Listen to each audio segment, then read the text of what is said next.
Hubert, with this being the Jimmy V Classic, I was curious, what are some of your memories of competing against Coach Valvano when he was at NC State and you were playing here? Well, I just remember playing at Reynolds Coliseum.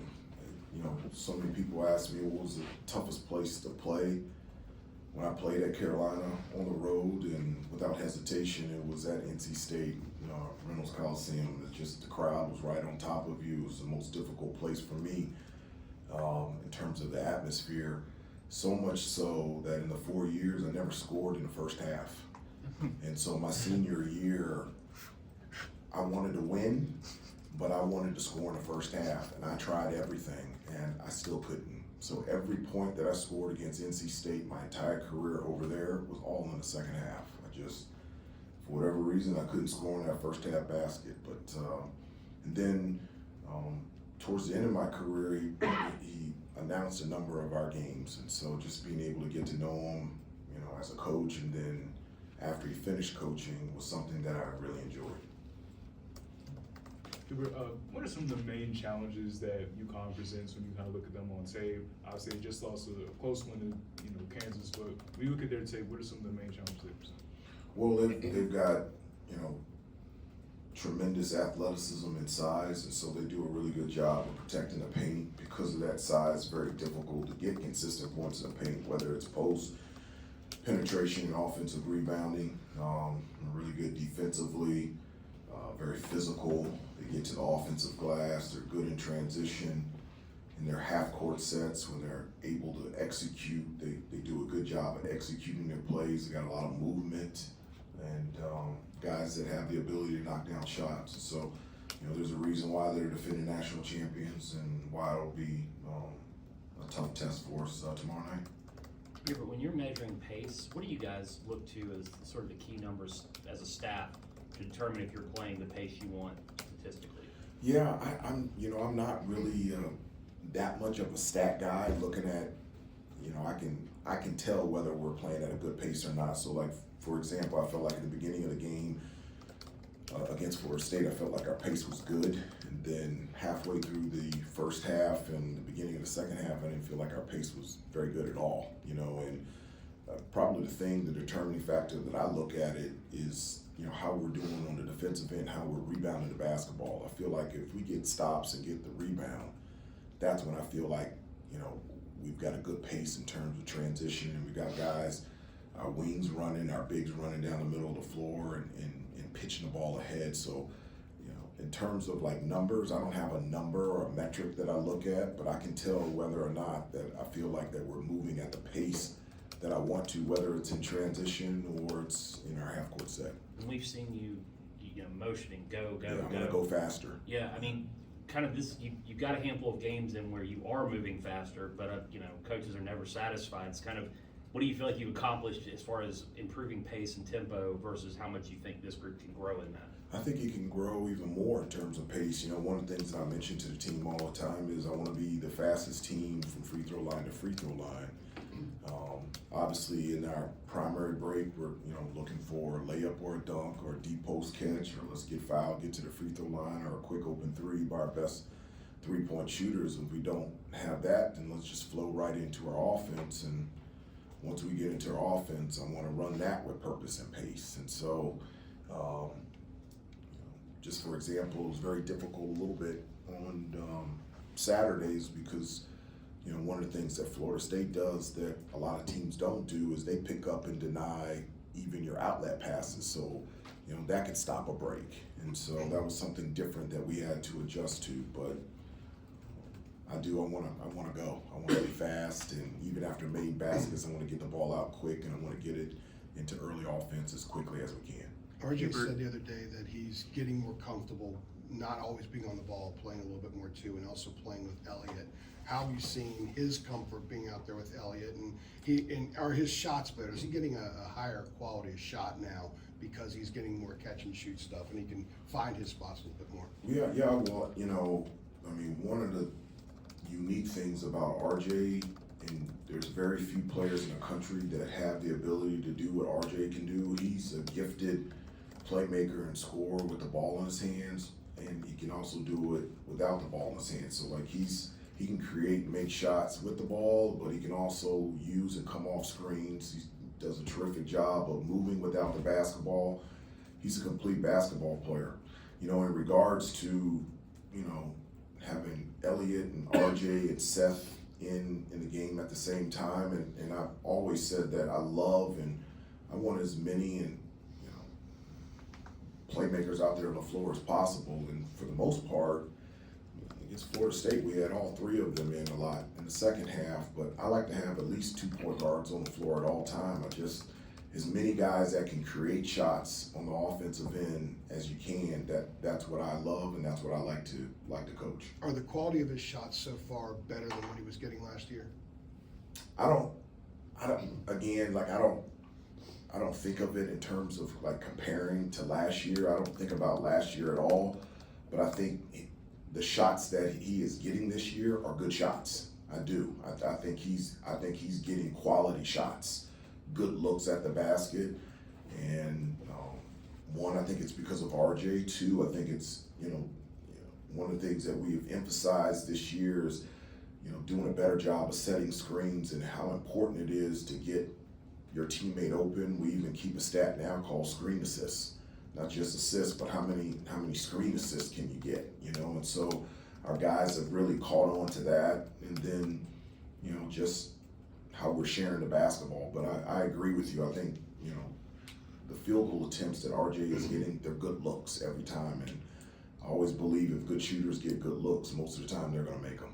Hubert, along those lines with RJ, talking to Armando the other day after FSU, he said that he told RJ earlier this season, this is his team. I believe the quote was, "We're all just falling in line." Like when you hear that from a guy like Armando, do you think for your group, whether it's verbalized or not, that's happening, that he is sort of leading and everybody's falling in line, and just what do you think about that dynamic? Well, I think one, it's our team or it's their team. Sure. And so we're all in this together. I hesitate to, this is my team, this is his team, this is their team. We're all in this together, and everyone has to bring all their individual gifts and talents together to see what we can do and to become the best team that we can possibly be. In terms of RJ this year, where his growth has come has been in how comfortable he is in terms of leading.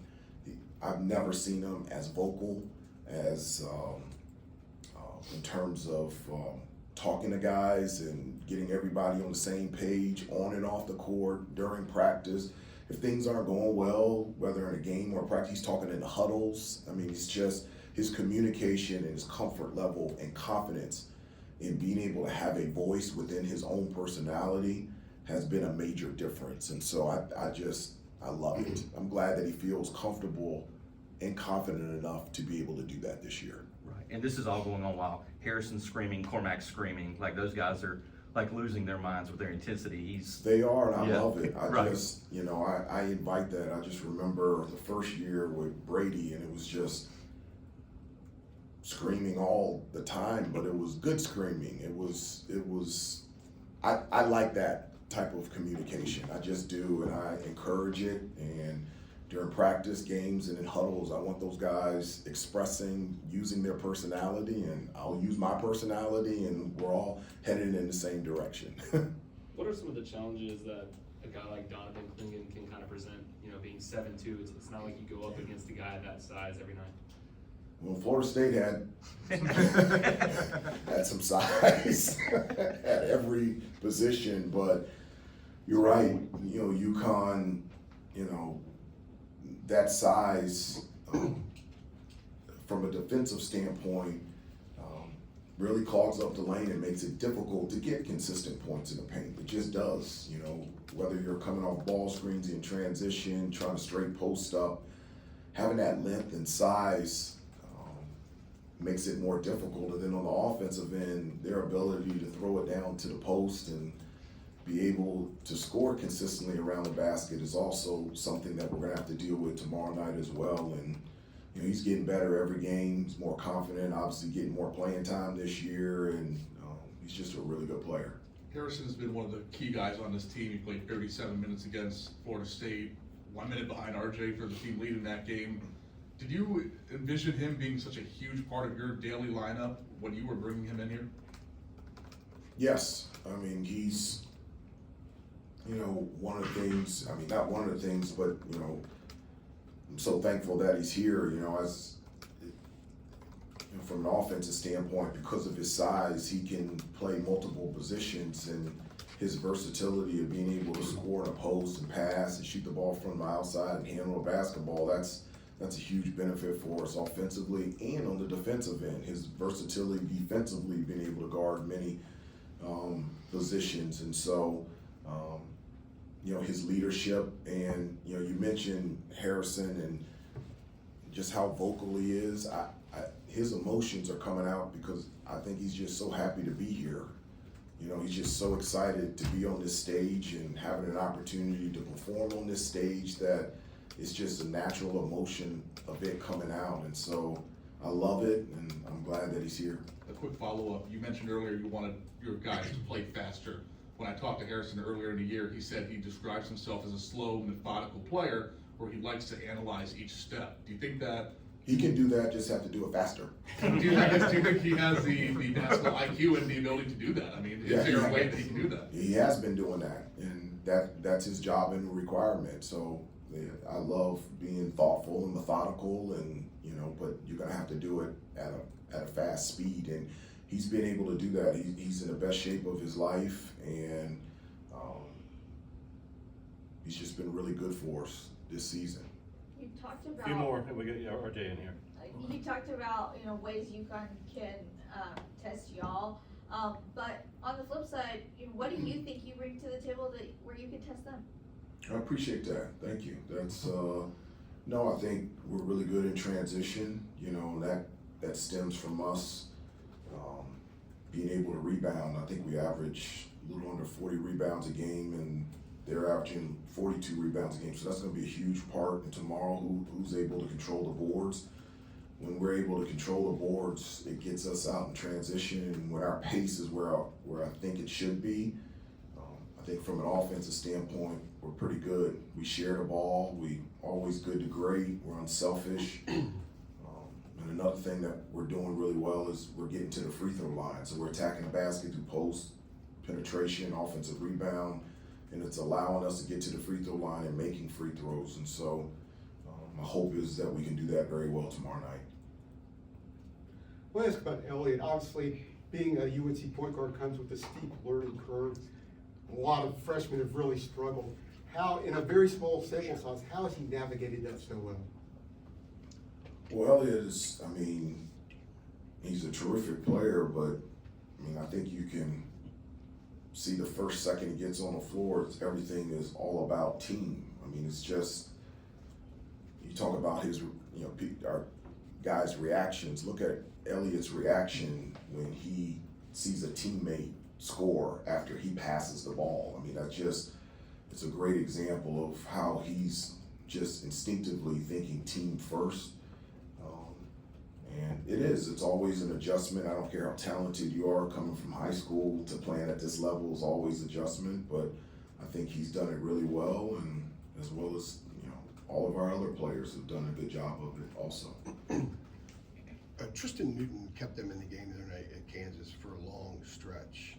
Seems like he's got just kind of everything in his bag. What are the primary challenges in dealing with a guy like that? Yeah, he's a big guard, and I think before the Kansas game, he had been struggling a little bit shooting the ball from the outside, but then I think he was 6 of 9 from 3 in a lot of late clock situations. I think one-on-one, being able to create a shot because of his skill level, because of his size, he has the ability to be able to create good shots, late clock situations anytime in the offense. He has a confidence about him of obviously being a national champion and being in those big time environments, and so it's going to be a challenge for us to be able to keep him out of the paint, keep down his assists, contain him in terms of shooting the ball from the outside, but he's also a really good offensive rebounder. And so when we talk about rebounding, it's got to be 1 through 5. they'll crash the offensive boards even from the point guard position. So excited about our guys competing against him. He's one of the better guards in the country. Two more, Adam, and then second row, then we're done. Hubert, we know how you feel about New York and the Garden. I do. I love it. Some of us really love those stories. Remember watching those teams back in the day. Give us a good, like Starks, Mason, Oakley. I mean, for yourself, you were a Boy Scout growing up, obviously. These were some bad dudes that you played with. Like what? I didn't want to get, when I came out, I knew I was going to get picked around the 20s in the first round, and I wanted to get picked by the Phoenix Suns because that's where my uncle played, and I thought that would be really cool to play with Charles Barkley and Dan Marley. My second choice was the Boston Celtics because Rick Fox was there, and so I was like, I get to play with one of my best friends and play in the NBA.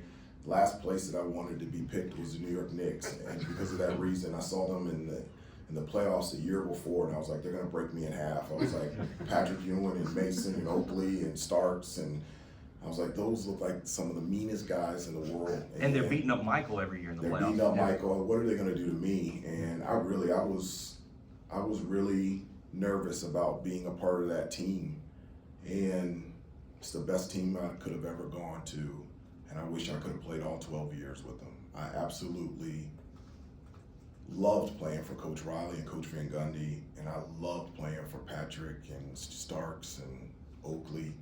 They were the best teammates I could have ever asked for, and I loved it there. I wish I could have spent my whole 12 years in New York. It was beautiful. They put Starks on the video board last year. I know you didn't see it because did you remember? Did you ever see that? No, I didn't, Okay. and I hope that I get to see him tomorrow night. I would just love to give him a hug, and my hope is to get to see some of the New York Knicks up there. It was great seeing Patrick when he was a head coach at Georgetown, and seeing Doc Rivers and Derek Harper and Charles Smith, and I would love to get us back together again. It was a team that I felt like was championship worthy, and we came up short my second year to the Houston Rockets, but those are some of my better friends still today, and so I love going up there, and I hope I get to see some of my former teammates. Last one. Quick Yeah, one. I mean, I was gonna follow along with that question. Dean Smith would always want to go up to New York He and did. play, and you played there with him. And what does it mean now, second year in a row, that Carolina's gonna be able to play at MSG? To these players, a lot of them from New York, Elliot and RJ. What does it mean to them? Well, it means a lot to me, and I think it means a lot to them as well, and to all of our players, even if you don't come from the New York area. You're right. Coach Schmidt every year brought us, and we either played at Madison Square Garden or the Meadowlands. We always had 2 or 3 New York players on the team, and then with my history playing for the Knicks, it's just I want our guys to have that experience of playing in Madison Square Garden. It just has such a rich history in basketball, but other sports and concerts there. And so till this day, if you ask RJ and Armando and Seth and Jay Wash, what's the best environment, the best game that they ever played in, automatically they will say the game against Ohio State last year. And it's just, the Garden brings out something that just is not at any other place. And to be able to go there again and play against UConn tomorrow night is going to be a special night. Thanks, everybody. We get RJ Thanks, very guys. momentarily. See y'all later.